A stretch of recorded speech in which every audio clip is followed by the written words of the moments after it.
Bueno,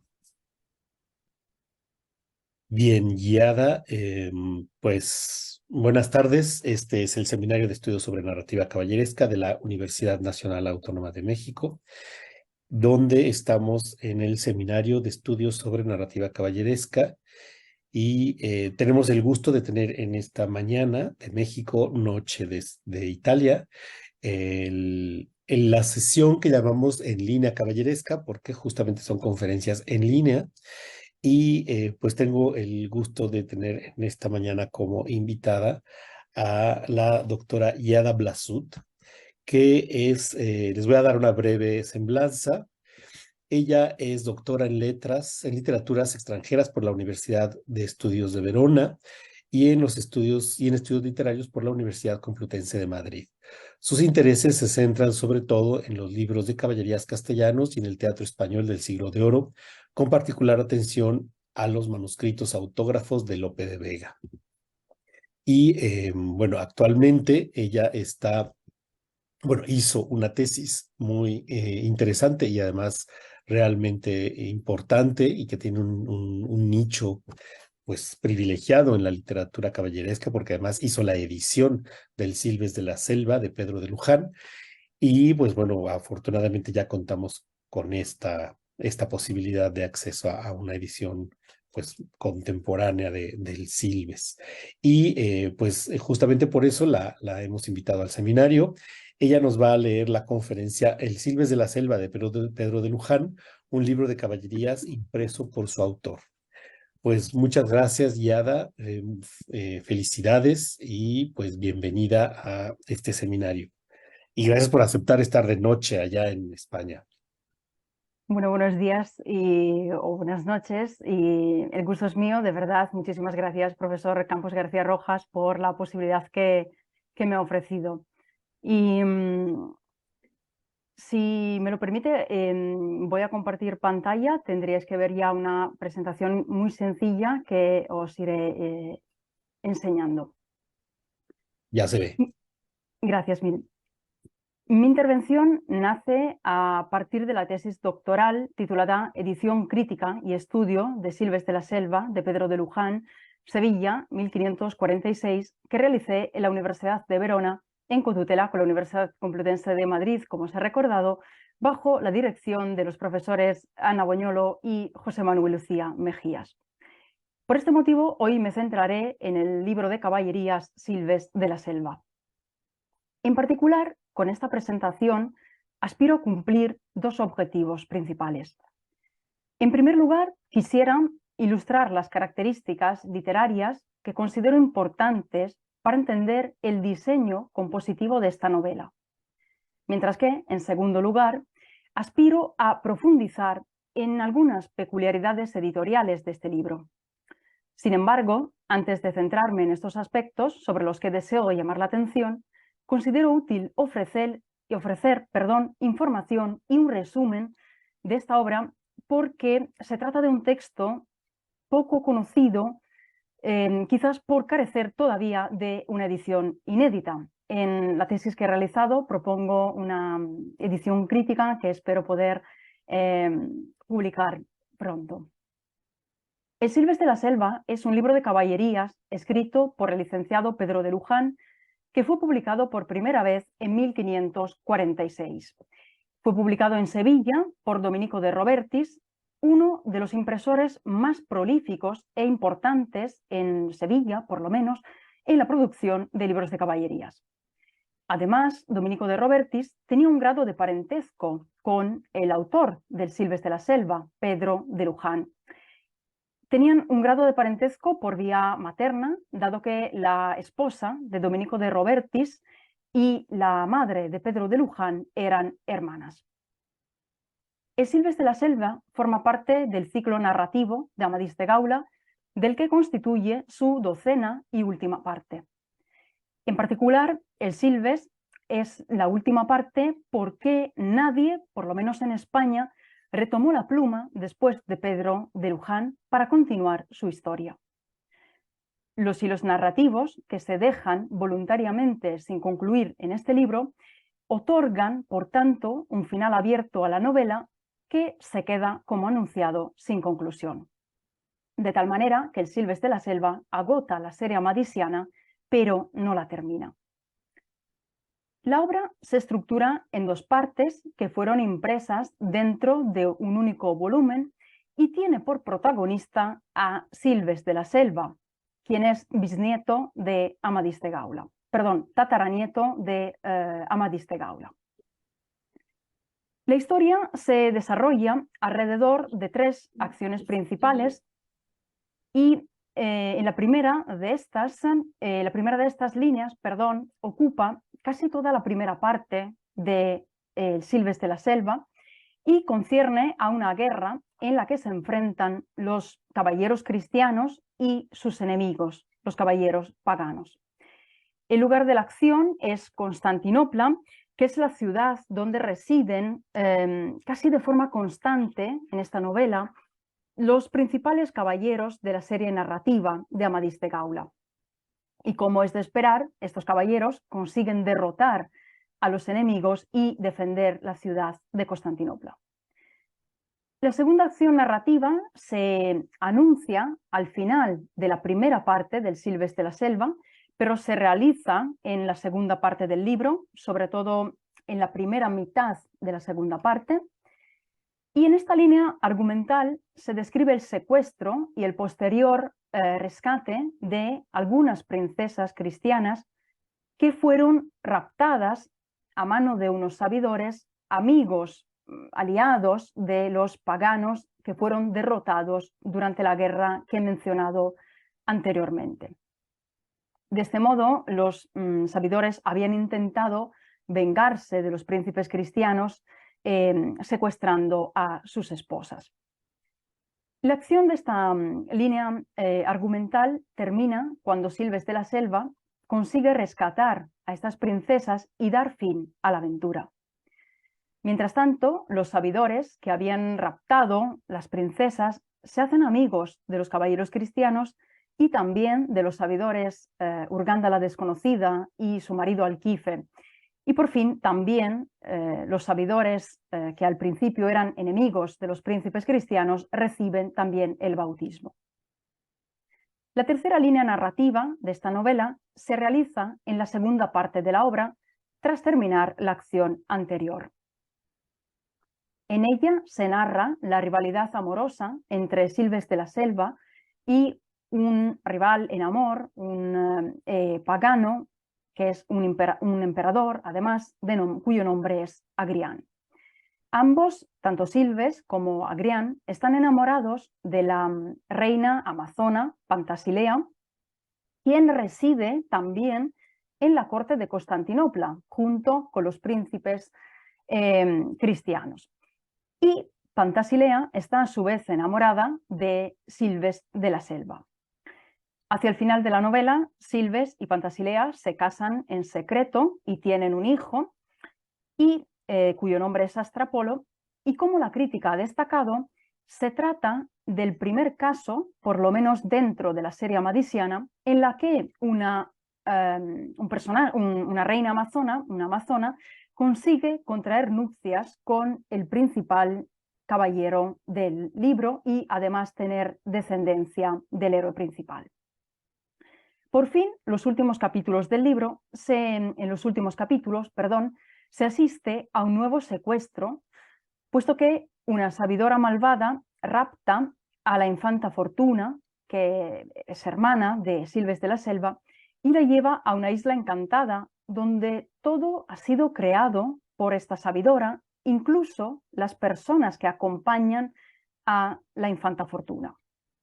Como he adelantado, esta acción no se narra en el Silves de la Selva, por lo que el final de esta novela queda abierto a la espera de una posible continuación. Paso ahora a ilustrar algunas particularidades literarias de la novela. Las tres líneas que he descrito, las tres líneas narrativas, se suceden lógica y cronológicamente dentro del libro. Es más, antes de que estas acciones se cumplan, unos personajes dotados de poderes sobrenaturales, unos magos, como por ejemplo Urganda la desconocida y Alquife, entre otros, preanuncian estas acciones, anticipando también su conclusión. Como de costumbre, para dar noticia de estos acontecimientos futuros, los sabidores se sirven de profecías crípticas, escritas u orales, basadas en metáforas animales, lo que dificulta su comprensión tanto a los lectores como a los personajes de la novela. En la imagen que podéis ver, propongo un esquema del diseño compositivo del libro. A cada color le corresponde una de las acciones que he descrito anteriormente. El color verde indica la guerra, la primera acción del libro. El color azul, el rescate y el secuestro y rescate de las princesas. Y por fin el color rojo, la línea argumental que concierne la rivalidad amorosa. Las líneas horizontales, por su parte, indican las profecías que anticipan sendas acciones. Así, las primeras dos acciones del libro están anticipadas por 3 profecías, respectivamente, mientras que la última está adelantada por una única profecía. El principio de cada línea indica el momento en el que se anuncia esta profecía, mientras que la línea vertical de color naranja, que he colocado en la mitad del esquema, indica la división del libro en 2 partes. Como se aprecia de esta imagen, los acontecimientos que se adivinan en las profecías conciernen las principales líneas argumentales de esta novela. Por este motivo, las profecías o las prolepsis, si queremos utilizar la terminología narratológica, estructuran la obra a la vez que permiten comprender cómo se ha organizado su material narrativo. Por otra parte, estas profecías ponen de relieve también la importancia que los sabidores tienen dentro y en la construcción de la historia. Cuando los sabidores pronuncian estas profecías, en efecto, demuestran conocer de antemano el desarrollo de la novela, lo que en realidad le correspondería exclusivamente al autor del texto. De este modo, los sabidores se afirman como alter ego del escritor, son ellos quienes crean y planifican por adelantado el contenido de la novela.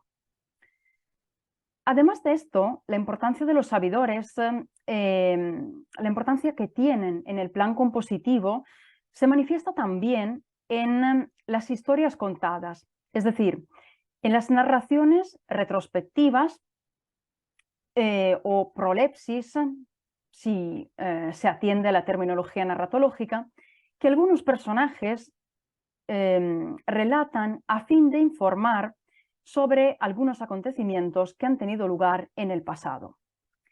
En particular, en El Silves de la Selva abundan las historias contadas falsas y ficticias. Es decir, que se trata en realidad de cuentos retrospectivos, pero mentirosos, dado que todo lo que se cuenta en ellos es un engaño.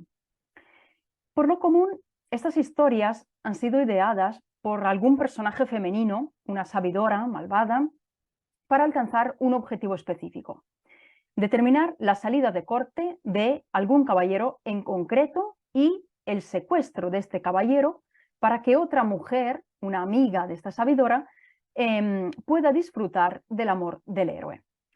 En detalle, el esquema que se reitera en la novela es el siguiente. Una dueña no correspondida está enamorada de un caballero de la corte de Constantinopla. Por este motivo, esta mujer suele solicitar la ayuda de una sabidora para disfrutar del amor del caballero. La sabidora concibe, por tanto, una historia ficticia y crea, además, una falsa prueba de selección del héroe, con la que la dueña enamorada o bien una doncella suya acuda a la corte donde reside el caballero. En la corte se narra esta falsa historia contada, se selecciona al héroe mediante esta supuesta prueba de selección y, por fin, cuando el caballero consigue terminar esta aventura, sale de la corte con la doncella que ha llegado hasta ahí y se encamina, llegan hasta el castillo donde reside la mujer que está enamorada de él. Evidentemente el caballero no sospecha nada y una vez que llega a este castillo, ahí queda encantado hasta que tras largo tiempo la maga decida desencantarle por alguna razón en concreto y el caballero pueda volver a la corte. Sin embargo, cuando este caballero vuelve a la corte, no se manifiesta en él, tampoco se da en los demás caballeros, en este libro, el deseo de emprender nuevas aventuras, es decir, que suelen quedarse en la corte de Constantinopla. Por tanto, el héroe que emprende este tipo de aventura no se mueve libremente y por voluntad propia, sino atendiendo a un plan previamente establecido por una maga, a pesar de que el caballero, como decía, no tenga conciencia de ello. De esta manera, en varios episodios del Silves de la Selva, la aventura se convierte en un acontecimiento artificial. Los episodios se tiñen de magia y artificiosidad. Por consiguiente, algunas aventuras del Silves de la Selva pierden su sentido etimológico para acercarse, en cambio, a una concepción más artificial. La aventura ya no se manifiesta por casualidad durante un viaje, sino que empieza en la corte en la que se encuentra el héroe y responde a un esquema preciso que ha sido definido con anterioridad por un personaje dotado de poderes sobrenaturales, unos magos, o mejor dicho, en este caso, unas magas, que asumen funciones propias del autor. Otra característica del Silves de la Selva, que he destacado aquí en el punto 7, es, como anticipaba, el hecho de que a menudo estos caballeros que aparecen en esta novela residen en la corte de Constantinopla. Es decir, que no suelen viajar tanto. Tampoco este deseo se manifiesta en el caballero protagonista. Y este aspecto, esta situación, es decir, la presencia de los caballeros en la corte, confiere a la novela y a las aventuras que los caballeros viven un matiz más cortesano, porque las aventuras acuden a la corte y ahí, en este espacio, los personajes tienen la posibilidad de ponerse a prueba y también de ver cómo se desarrolla la aventura, es decir, que la aventura se desarrolla casi como si fuera un espectáculo en el que los personajes son a la vez actores y espectadores de lo que acontece. Paso ahora a la segunda parte de la intervención, en la que deseo destacar algunas características editoriales que son exclusivas del Silves de la Selva. Como he adelantado antes, esta novela es, en efecto, el único libro de caballerías castellano en disponer de una edición impresa por el autor. Es decir, que Pedro de Luján, además de ser el escritor de este texto, ha sido también uno de los impresores, uno de los tipógrafos que han realizado una de las ediciones del texto. En concreto, la tradición textual del Silves de la Selva se compone de dos ediciones antiguas que vieron la luz en Sevilla, en el mismo taller, pero a mano de dos impresores diferentes. La primera edición fue impresa en 1546 por Dominico de Robertis, el fundador de esta casa tipográfica, mientras que, por su parte, Pedro de Luján, algunos años después, en 1549, publicó otra edición de la obra. Siempre, como he dicho, publicándola en el taller en el que se había publicado la anterior edición. El estado actual de las investigaciones revela que el Silves de la Selva es el único libro de caballerías en ostentar una tradición textual de este tipo. Y tal peculiaridad se explica a partir de la vida de Pedro de Luján y Dominico de Robertis, que, como he adelantado, eran parientes. Por este y otros motivos, cuando Dominico de Robertis murió, Pedro de Luján se hizo cargo de la imprenta. Y el primer libro que Luján editó fue precisamente El Silves de la Selva, en cuyo colofón se da noticia por primera vez de la muerte de Domenico de Robertis, que ocurrió entre la primavera y el verano de 1549, y decía, en el colofón se informa por primera vez de el fallecimiento del fundador del taller. Cito por el ejemplar que estamos viendo: fue impreso el presente libro en la muy noble y muy leal ciudad de Sevilla, en la casa de Domenico de Robertis, que haya gloria. De esta manera, Pedro de Luján es, por su parte, el único hombre del 500 en haberse dedicado al mismo tiempo a la escritura e impresión de libros de caballerías.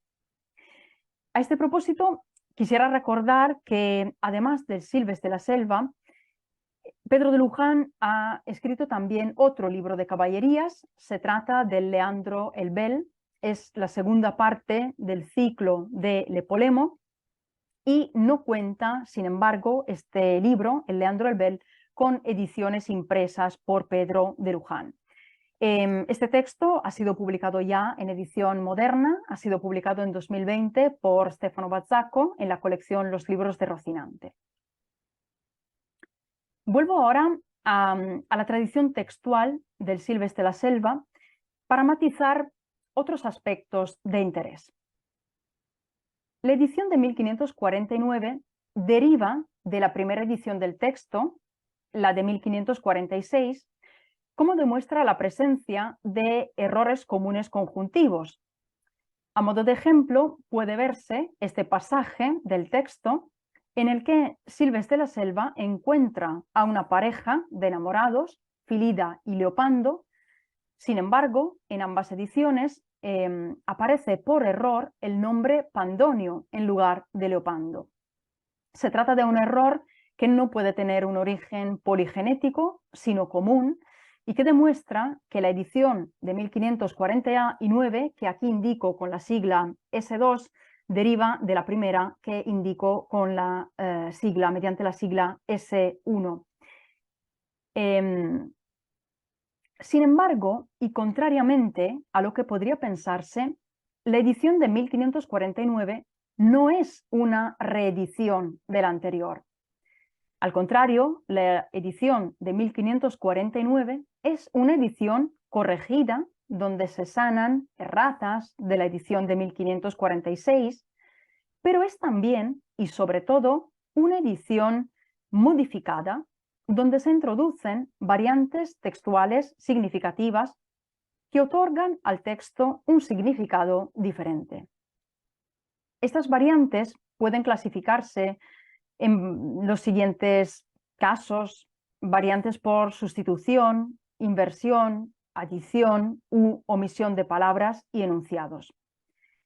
Y algunas de estas variantes responden a necesidades estilísticas y evidencian cómo la segunda edición del texto pretenda mejorar el estilo de la primera edición, cambiando, por ejemplo, el orden de algunas palabras o de algunos enunciados, o bien sustituyendo algún término por un sinónimo, al fin de evitar efectos cacofónicos o repeticiones de términos, como se da, por ejemplo, en este caso. Así fue, en el texto se lee: así fue, pues, que estando don Silves, como dijimos. La segunda edición del texto presenta la lectura estando frente a quedando, que en cambio se lee en la edición de 1546. Aquí he elegido la lectura de la segunda edición del texto, la de 1549, porque, como veremos, es el texto base que utilizo en la edición crítica que he realizado. ¿Y por qué se da este cambio en la edición de 1549?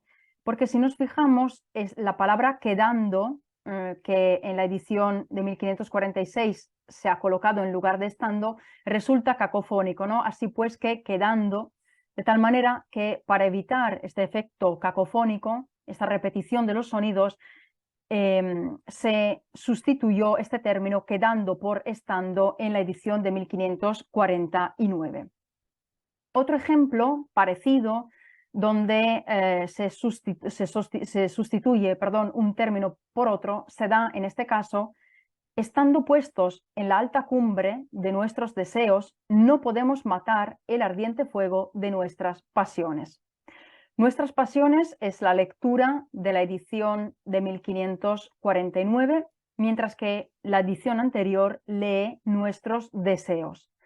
Esta lectura ha sido rechazada en la segunda edición del texto porque la palabra deseo ya aparecía en este párrafo, de tal manera que para evitar la repetición de un mismo término, además en un espacio muy reducido de texto, se modificó por un sinónimo.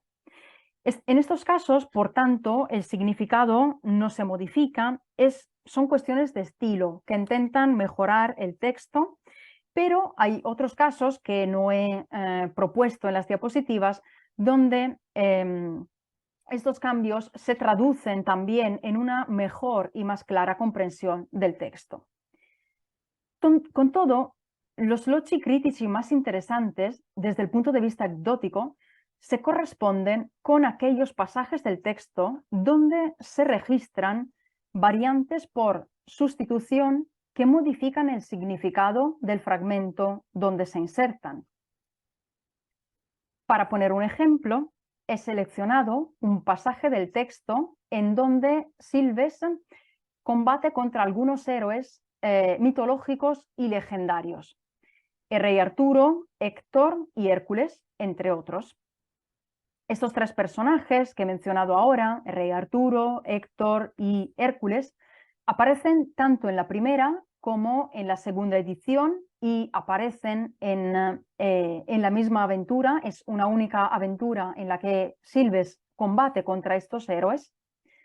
Sin embargo, en esta aventura, Silves combate también contra otro personaje que en la primera edición se corresponde con Sansón, mientras que en la segunda edición se ha modificado por el gigante Enceo. Anduvieron en su peligrosa lucha Enceo y el príncipe Don Silves de la Selva de 3 horas. Como decía, acepto la lectura de la segunda edición del texto y lo que es importante destacar aquí es que esta variante textual es una variante significativa, es decir, que implica también un cambio en el significado del texto, y es además el único caso que se da en la novela donde se sustituye un personaje por otro. Si atendemos a los demás héroes contra quienes combate Silves de la Selva en esta aventura, notamos cómo, a excepción de Sansón, todos los demás pertenecen a la tradición caballeresca o bien a la tradición mítica o legendaria. Recuerdo, eran el rey Arturo, Héctor, Hércules y Sansón en la primera edición, mientras que Enceo, el gigante Enceo, en la segunda. Pienso, bueno, he reflexionado sobre esta variante y lo que creo es que Pedro de Luján haya modificado el texto en 1549 en favor de un personaje que no tuviera connotaciones religiosas. Como se aprecia, en otros puntos de relato que conciernen esta aventura, además, esta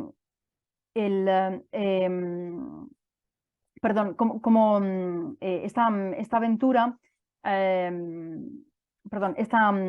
esta variante no solo afecta, como en el caso anterior, vuelvo atrás, a una única palabra del texto, sino que en ocasiones conlleva la modificación de una porción mayor de texto por una cuestión de coherencia. Así, por ejemplo, leo este fragmento, se lee en el texto: el tercero era el fuerte y muy esforzado gigante Enceo, que por hijo de la tierra era tenido por su grandeza. La parte en negrita se corresponde con la lectura de la segunda edición, mientras que la primera presenta el siguiente fragmento. El tercero era el fuerte y muy esforzado Sansón, todo armado, que Jayán en su demasiada grandeza parecía. Lo que quisiera decir es que este cambio en CEO, Sansón, no debe interpretarse como una corrección de un error, sino como una prueba de que Luján quiso voluntariamente modificar su texto por alguna razón. De modo contrario, nos explicaría la extensión de este fragmento y de otros también, donde Luján modifica todos los elementos que caracterizan a estos personajes a favor de otros que, en cambio, definen al personaje que ha insertado en la segunda edición del texto.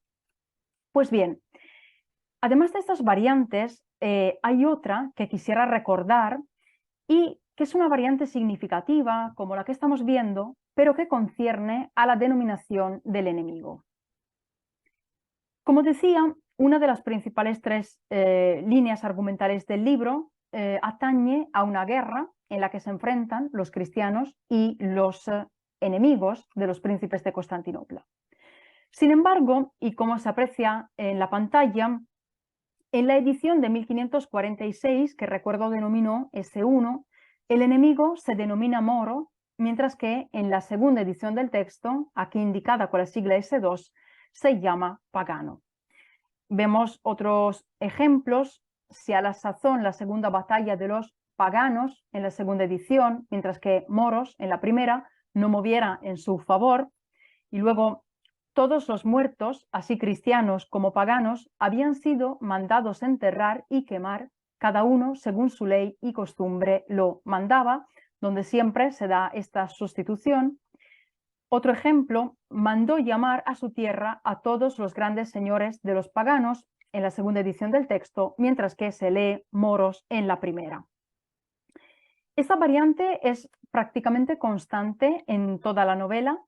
Casi siempre, cuando en 1546 aparecía la palabra moros, se ha sustituido en 1549 por paganos.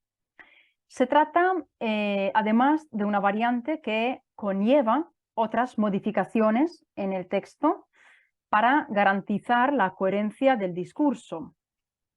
Así, por ejemplo, todas las alusiones a Mahoma o a Alá presentes en 1546 se sustituyen en 1549 por dioses o por algún dios mitológico. Aquí vemos, por ejemplo, que en este fragmento destruir al nombre de Jesucristo y ensalzar al de sus falsos y vanos dioses es la lectura que presenta la edición que imprimió Pedro de Luján, la segunda edición del texto, mientras que en lugar de falsos y vanos dioses, la primera edición leía falso profeta Mahoma.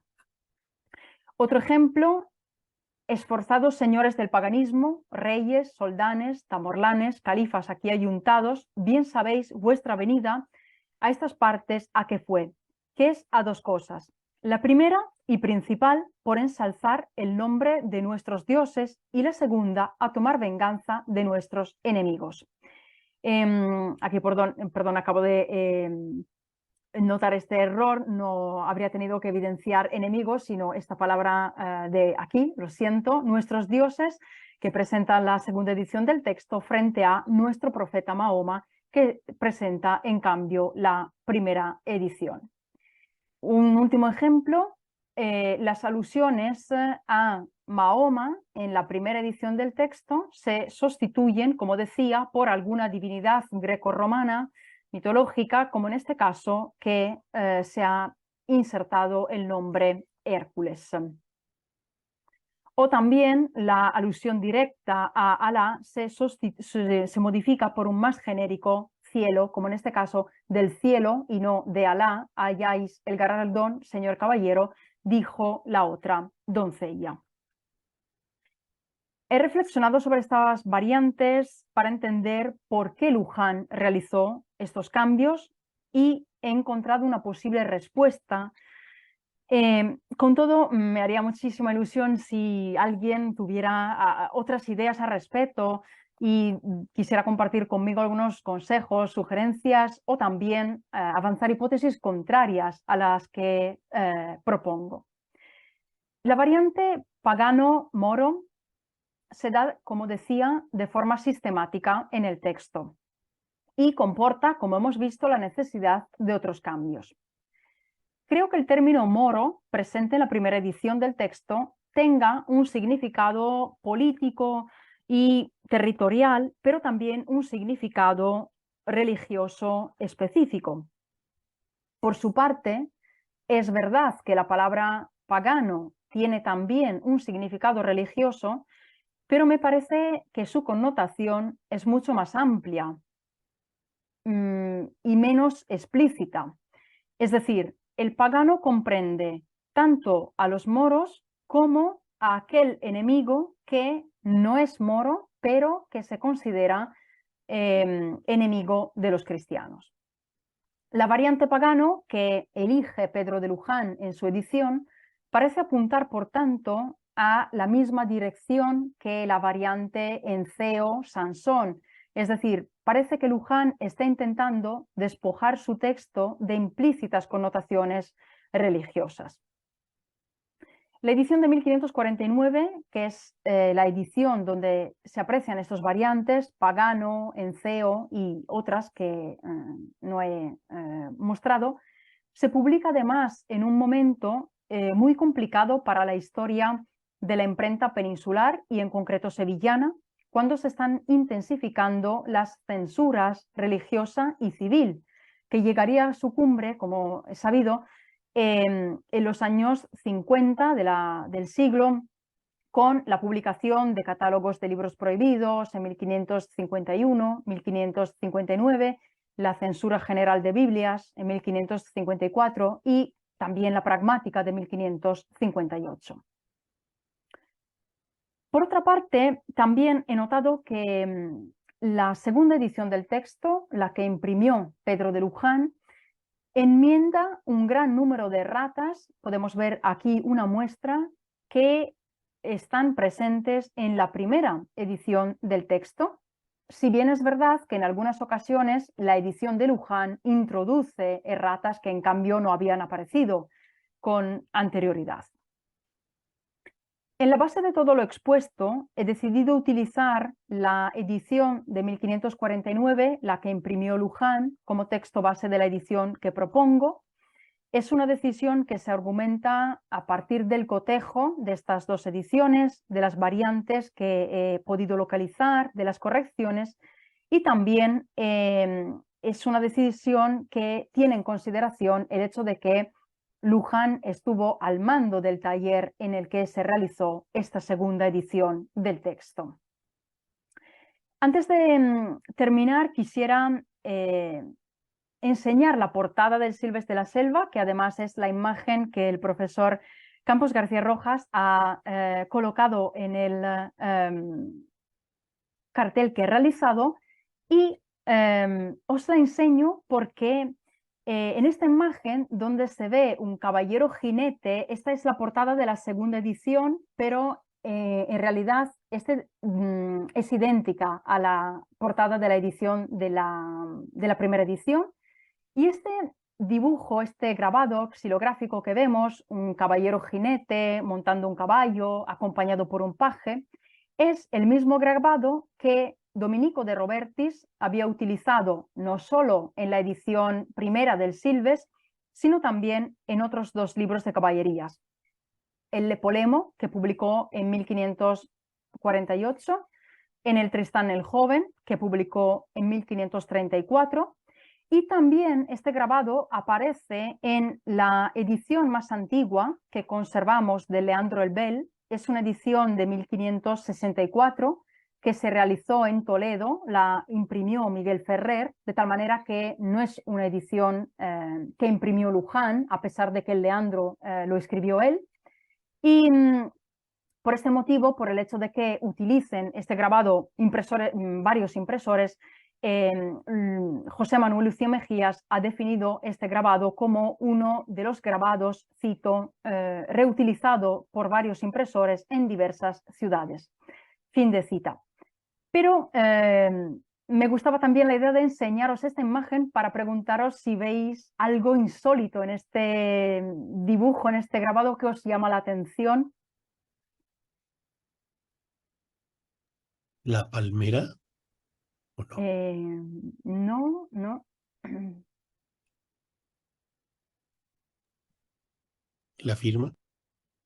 No, no. Este es, bueno, es interesante porque sí nos dice que de quién era este ejemplar, pero no está.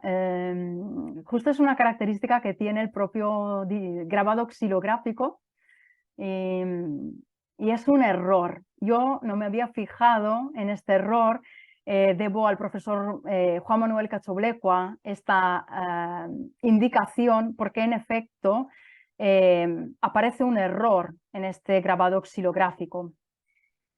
Porque si miramos bien, el caballo se halla en posición de marcha, pero con la particularidad de que apoya al mismo tiempo las patas anterior y posterior derecha, lo que supondría izquierda, perdón, lo que supondría la caída del animal.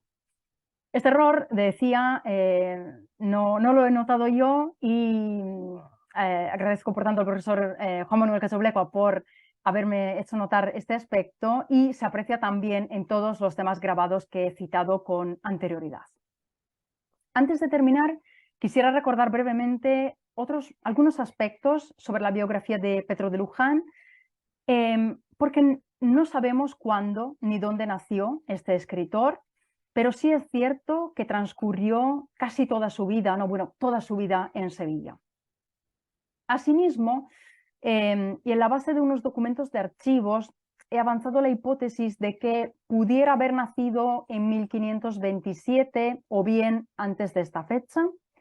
Es la primera vez que se avanza un posible año de nacimiento del escritor, pero no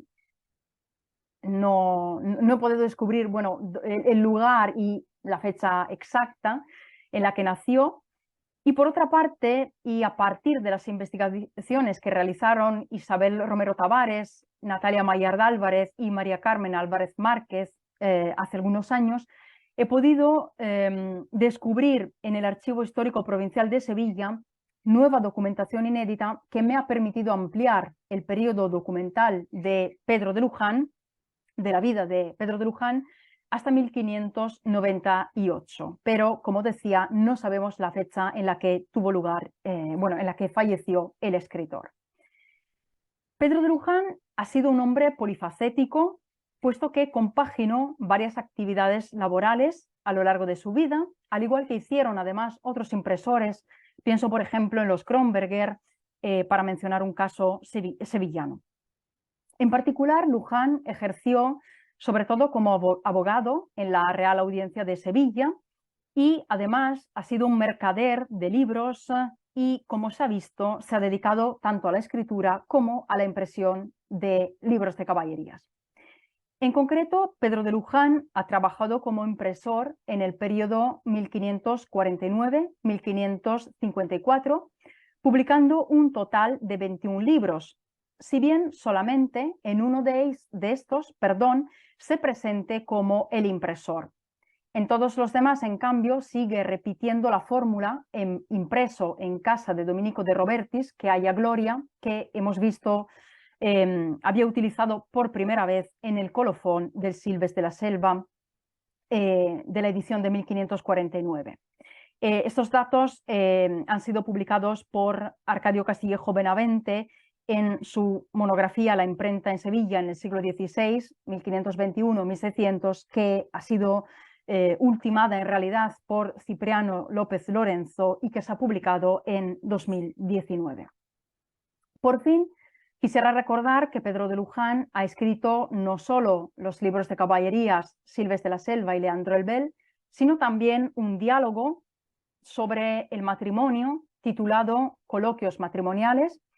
Es una obra que Luján publicó por primera vez en el taller que él mismo estaba regentando y la publicó en 1550. Esta es la obra de mayor éxito de este escritor, como demuestra el número de reediciones que la obra tuvo a lo largo del siglo. Y durante mis investigaciones he tenido también la suerte de localizar una edición desconocida de esta obra de la que he localizado 2 ejemplares. Y se trata de una reedición que publicó Claudio Bornat en Barcelona en 1564. En conclusión, he intentado presentar algunas de las características literarias y editoriales más peculiares del Silves de la Selva, de Pedro de Luján, el único libro de caballerías en disponer de una edición impresa por el escritor, la que imprimió Luján en 1549 y que considero como expresión de la última voluntad del autor. Por este motivo, utilizaré este texto base, esta edición, como texto base de la edición crítica. Por otra parte, Pedro de Luján se afirma como el único hombre de su época que supo dedicarse a la escritura y a la impresión de los libros de caballerías, a la vez, uno de los géneros literarios más exitosos de toda la literatura española áurea. Sin más, muchísimas gracias. Muchas gracias, Yada Blasut, por esta interesante conferencia que además nos, pues bueno, abre muchas posibilidades y ante la novedad de este libro de caballerías, que además, pues como decíamos hace rato, tenemos ahora la posibilidad de tener un acceso mucho más fácil a ella a través de tu tesis y tu edición. Entonces, pues muchísimas gracias. Hay muchos elementos muy interesantes y además muy novedosos y de originalidad en cuanto al proceso que nos has explicado. Pues felicidades y nuevamente muchas gracias. Muchas gracias. Pues supongo que habrá preguntas, comentarios, dudas. Tenemos ya la manita levantada de Carlos Rubio Pacho. Carlos, muchas gracias. No, pues muchas gracias a Yada y muy interesante. Ahora, sobre todo porque yo creo que sí sería el caso único de un escritor que controle a tal manera su obra, ¿no? Cuando la mayoría de los autores, cuando no son anónimos, luego reniegan de ellas, ¿no? Entonces, al menos que en este periodo de 3 años se haya sentido dueño de la obra y que incluso a partir de las evidencias que muestras que la corrigía, parecería como que era uno de estos escasos autores orgullosos de lo que hacía. Una cuestión, en la edición de 46 tiene todos estos dispositivos paratextuales de privilegio demás, porque eso sí me llamaría la atención, como 3 años después reedita cuando normalmente el privilegio pues son 5 o 10 años, ¿no? Entonces, ahora sí que casi violatorio de la ley si reimprime la obra, ¿no? O no existe este privilegio en la edición del 46. Gracias mil, profesor, por sus palabras y por su pregunta. No, ojalá hubiera paratextos, es decir, que no hay privilegio, los únicos paratextos que aparecen son un prólogo, pero que forma parte de la propia obra, y un prólogo dedicatoria. Lamentablemente, no es tan frecuente que aparezcan los privilegios en los libros de caballerías. El Silves de las Selvas por lo menos no tiene. Pero habría sido efectivamente una cuestión y un asunto muy interesante, sí. No, pero creo que al final de cuentas eso le va a permitir bueno, por un lado, saber si realmente se logró comercializar, que bueno, eso también es una cosa que deberíamos saber, o por qué dio esta sensación de que necesitaba reimprimirlo, ¿no? O sea, tal vez una cuestión de mercado, pero también una cuestión, pues ahora sí que de índole poética, ¿no? Sí, y también no sé si es, bueno, casual. Esta es en absoluto la primera obra que Pedro de Luján publica justo después de la muerte del tío. Quizás haya querido empezar justamente por su propia obra y había intentado localizar privilegios en el archivo de Simancas y en Madrid en el Archivo Histórico Nacional, pero por lo visto no disponemos de tantos privilegios, además porque todavía no se ha publicado la pragmática de 1558 De tal manera que no, ojalá, me habría gustado mucho, sí. Pero finalmente, pues le convino a Luján, ¿no? O sea, si hubiera tenido restricción de privilegio, tal vez no hubiera llegado a la imprenta sus correcciones, ¿no? Sí, sí, sí. Pues bueno, ya diremos que solamente ya esperamos la edición. Gracias. Gracias, Carlos. ¿Alguien más tiene alguna otra pregunta o comentario? Bueno, yo tengo una más. Bueno, no es una más, es una duda que me surgió a partir justamente de lo que ahora comentaban con Carlos. Esta, esta segunda edición donde hace estas correcciones tan claras que has identificado y señalado como esta, pues estas sí, correcciones y como decía Carlos, de esa poética, ¿no? Ese estilo poético, o bueno, de esa búsqueda poética. em, en la segunda edición existe alguna aclaración al respecto, un señalamiento donde se diga que está corregido y enmendado o no hay nada, nada más la hace y ya. Porque bueno, como decían, no todo el mundo tenía la posibilidad ni todo, y ni actualmente, ¿no? De la posibilidad de corregir tan directamente lo que hiciste y quisieras corregir y que no quedara ahí para siempre. Y aquí lo hizo porque justamente tenía ese privilegio, no el privilegio que señalaban, sino el privilegio de tener acceso a la imprenta suya. Pero, ¿hay algo al respecto o no? No, no, no, no se da ningún tipo de indicación y además, si las dos ediciones parecen hechas a planel y renglón, o sea que estas variantes o correcciones se notan si se coteja palabra por palabra un ejemplar de una edición y un ejemplar de la otra, o bueno, he cotejado los ejemplares que tenía a disposición, pero no, no se da ningún tipo de indicación. Claro, porque es curioso que justamente en el Tristán de 1534, que utiliza la misma portada, allí sí el autor anónimo explica que va a ser todo, bueno, que además añade, ¿no? Toda esta parte al Tristán anterior, pero explica, ¿no? No de ese tipo de correcciones, pero sí dice que hizo enmiendas y corrigió y añadió, ¿no? En esa misma imprenta, ¿no? Es Antes, verdad. pero sí es interesante, ¿no? Y que quién sabe quién fuera el autor, ¿no? Además. Gracias, Yada. Gracias a usted. Bueno, antes de continuar con dando las preguntas, termino de presentarte con quienes están ahora aquí en el Zoom. Ya te había presentado a Carlos y a Agustín Herrera Fernández, a Aurelio Iván Guerra y a Mauricio Chávez y María Gabriela Martín López, que son en el orden que los tengo en la pantalla, y Andrea Flores también. Todas participantes del seminario de estudios Buenos sobre días. Caballeresca. Y bueno, hay algunas otras personas creo que en Facebook, pero no han puesto preguntas. Bien, ¿alguien tiene algún otro comentario? Carlos Rubio Pacho.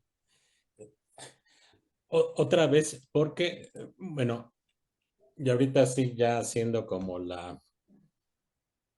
reaccionando hacia, hacia tu ponencia completa, los ejemplos que nos diste, que en muchos casos parecen sí como cuestiones como estilísticas, ¿no? Esto en vez de Mahoma, nuestros dioses, etcétera, etcétera. O sea, son como cambios muy, muy breves. Hay reelaboraciones más extensas, así dijéramos, un párrafo que completamente reescribe, o en realidad casi todas estas son más bien cuestiones estilísticas. Son más bien cuestiones estilísticas. Ok. Y un ejemplo, ahora mientras estaba hablando, se me ha ocurrido otro ejemplo que es un caso, pero se da al comienzo del capítulo y concierne también una inicial de estas que se imprimían de tamaño más grande con un dibujo en su interior.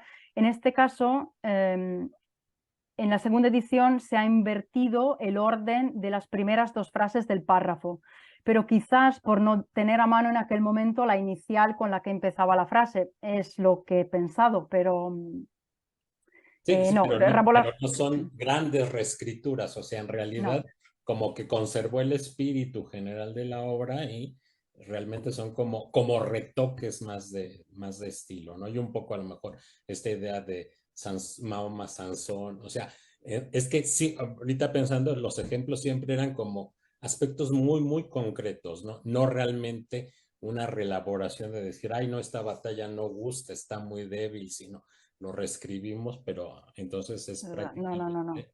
Ah, no, no, La palabra retoque creo que sí, claro, describe a la perfección efectivamente los cambios que se dan, ¿no? claro, Y claro. quizás los casos de Sansón y Enceo son los más extensos, donde Sí. describe a un héroe de una forma y debe necesariamente describir al otro de otra forma, pero se trata de una extensión muy, muy reducida.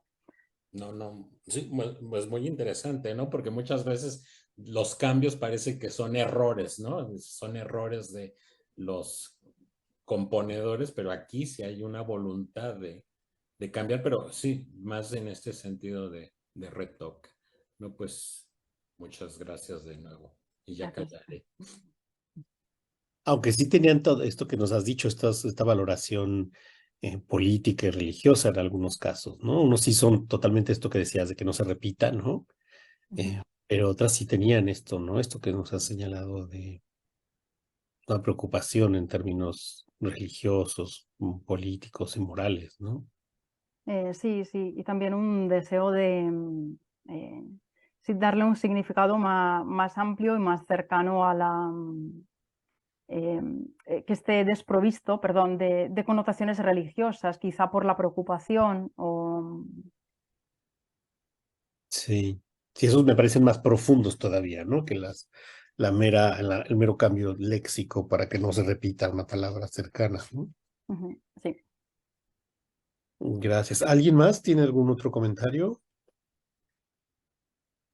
A mí Creo me que... gustaría, perdón, Iván. Ah, No, adelante, Gabriela. Sí, sí, sí, adelante.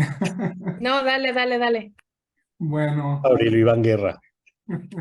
bueno, Giada, ¿verdad? ¿O cómo se Sí, sí, pronuncia? sí, Yada. Pues, Giada. Muchas gracias por tu conferencia, muy interesante, todas estas cosas de las que has hablado. Yo voy a tomar esta pregunta que tú hacías de los paganos, es algo que me ha preocupado a mí con la lectura del Florizando, porque también en el Florizando siempre son paganos, nunca son moros. Y yo me he preguntado un poco si no será acaso, pero es una pregunta que no he explorado a fondo, si no habrá aquí una intención de hacer una especie como de guerra de antiguos y modernos, ¿no? Los paganos no tanto como los moros, nada más cambiado de nombre, sino más bien como los antiguos griegos, los antiguos romanos. Es cierto que no se nos presentan como griegos ni como romanos, pero me llama la atención en ese sentido en el Florizando que supuestamente el libro es encontrado en la biblioteca de Petrarca y entonces como que tiene así como una cierta connotación del Renacimiento, ¿no? No sé qué pensarías al respecto. Muchísimas gracias. Y sí, en efecto, también es otra opción que tener en consideración. Además, justo con este discurso encajaría un discurso más amplio, pero no sé si, bueno, si es el caso. Es decir, que en estos años se está poco a poco empezando a transformar físicamente la ciudad de Sevilla. Es decir, que se intenta volver la mirada hacia la antigüedad clásica. Es decir, que empiezan a aparecer por la ciudad algunos símbolos. Ahora espero no meter la pata, pero quizás debe ser del periodo la zona de la Alameda de Hércules con las dos columnas representando al César pero me callo porque lo tengo que profundizar. Es una cuestión que me había planteado y no he profundizado en ello, pero efectivamente es un aspecto que tener en consideración. Y no sabía, muchísimas gracias por lo que me ha comentado acerca del florisando, que no sabía que se denominaba pagano al enemigo. Y en efecto sí, podría tener una intención de contraponer lo antiguo y lo moderno. Muchísimas gracias. Gabriela Martín. Gracias, Axa. Yada, muchas gracias por la conferencia. Realmente estuvo muy interesante. Me sumo a las felicitaciones de los colegas. Y me parece muy interesante este panorama editorial que haces a través del caso específico, ¿no? Del Silves. Y un poco me pregunto hasta qué punto Luján podía realmente tener estos pruritos de corrección y de, y de como enmienda, ¿no? Verdadera, un poco por lo que contaste de la gilografía y también por lo de la silografía y también por lo de lo que explicas de la capitular, ¿no? Entonces, no sé hasta qué punto él hubiese realmente tenido control, aunque su situación es atípica y él puede efectivamente imprimir su libro.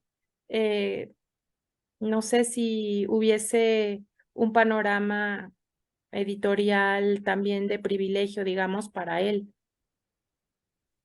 No sé si tuviese, por ejemplo, bueno, muchísimas gracias por supuesto.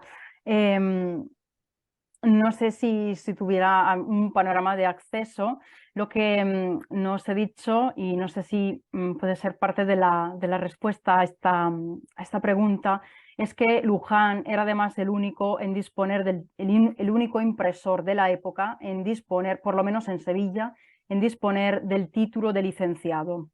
Ya. Tenía una formación que los demás impresores no tenían, de tal manera que es posible que si alguien interviniera en el taller de Domenico de Robertis o en el momento en el que lo estaba regentando Luján, es posible que fuera de su mano por la cultura, la formación que había tenido.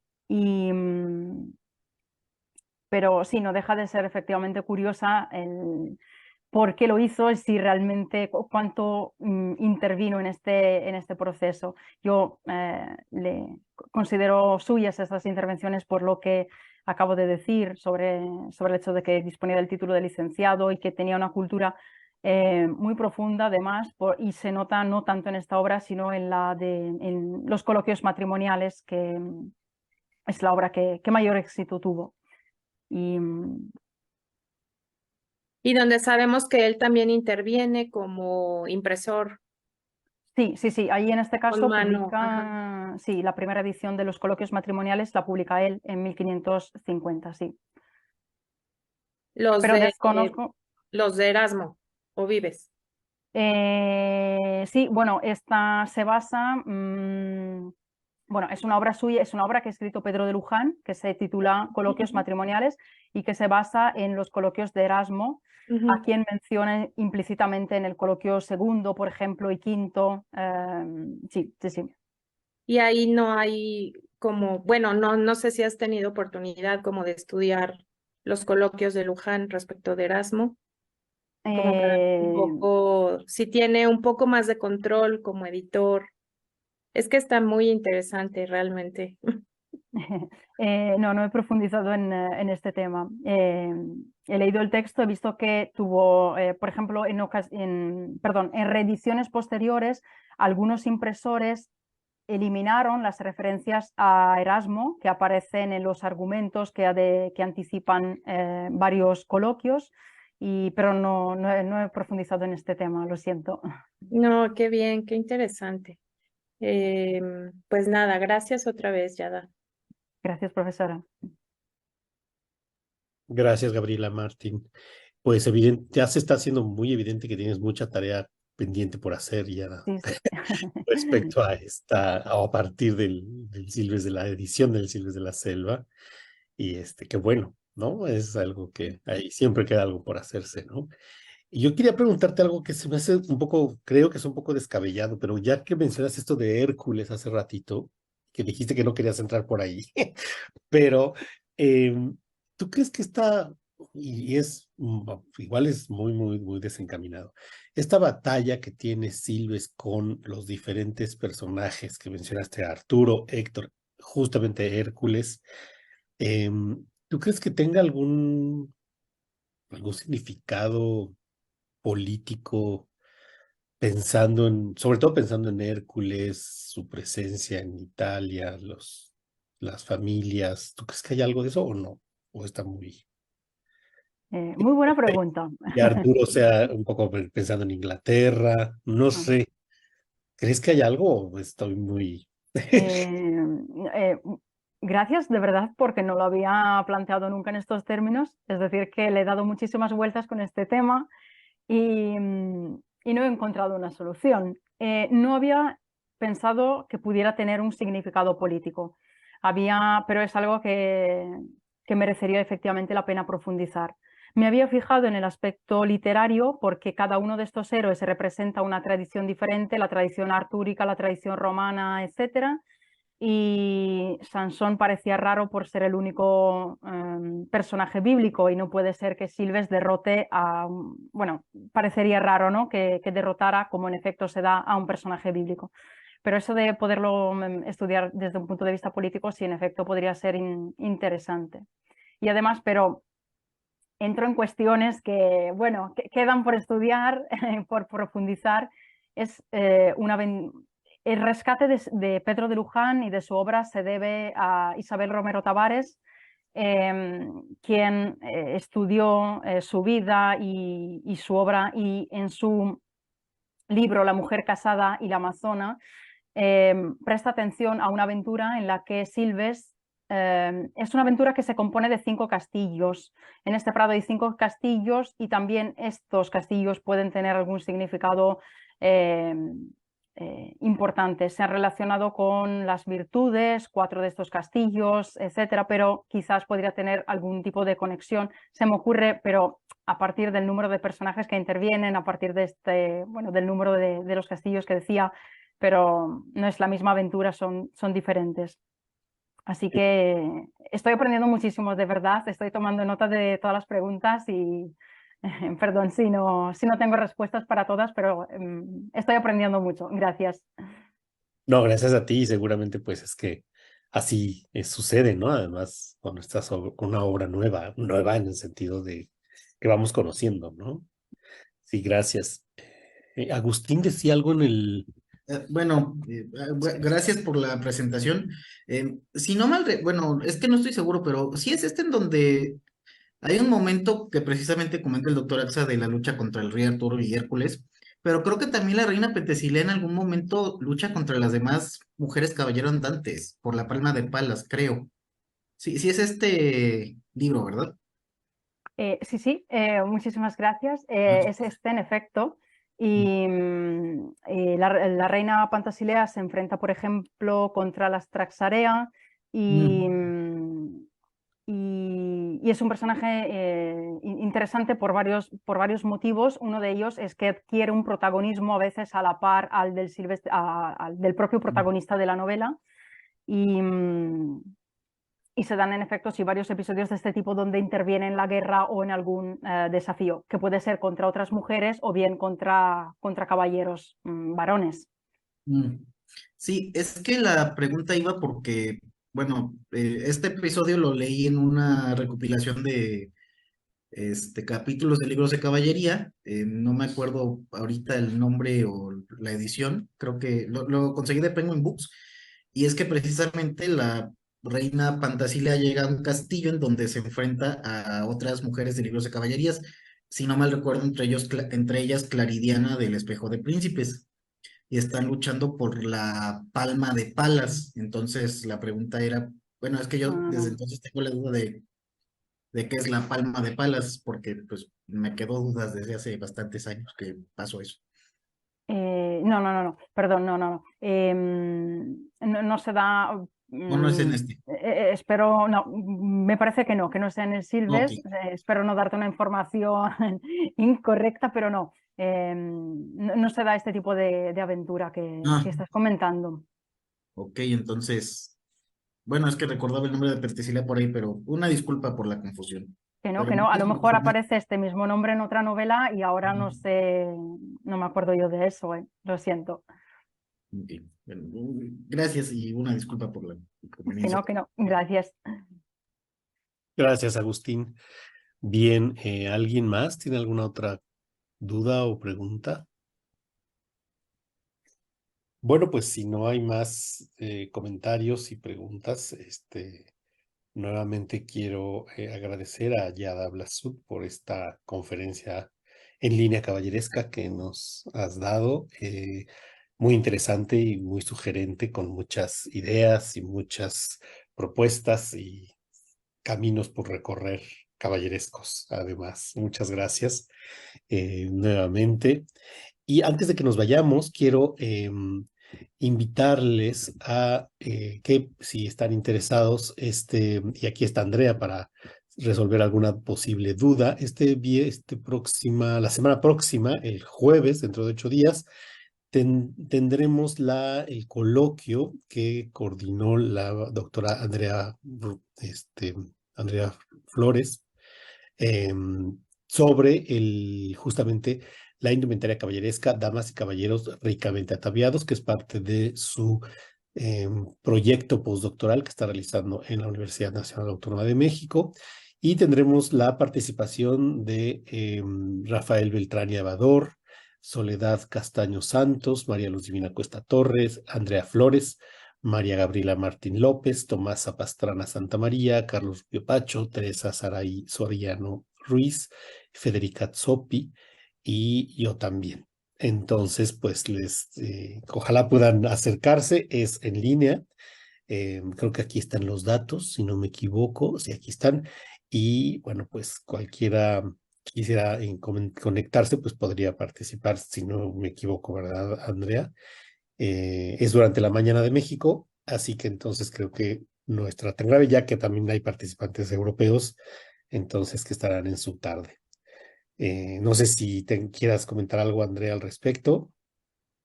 Están invitados todos y ojalá podamos contar con su presencia. Vale, pues muchas gracias nuevamente y felicidades, Yada, y pues espero que la próxima vez nos podamos ver en persona, aquí o allá o en algún lugar. Muchísimas gracias a todos y en particular gracias, profesor, por esta preciosa posibilidad, de verdad. Muchas gracias. Buenas tardes y pues así cerraríamos la sesión de hoy y gracias. Gracias, adiós. Hasta luego.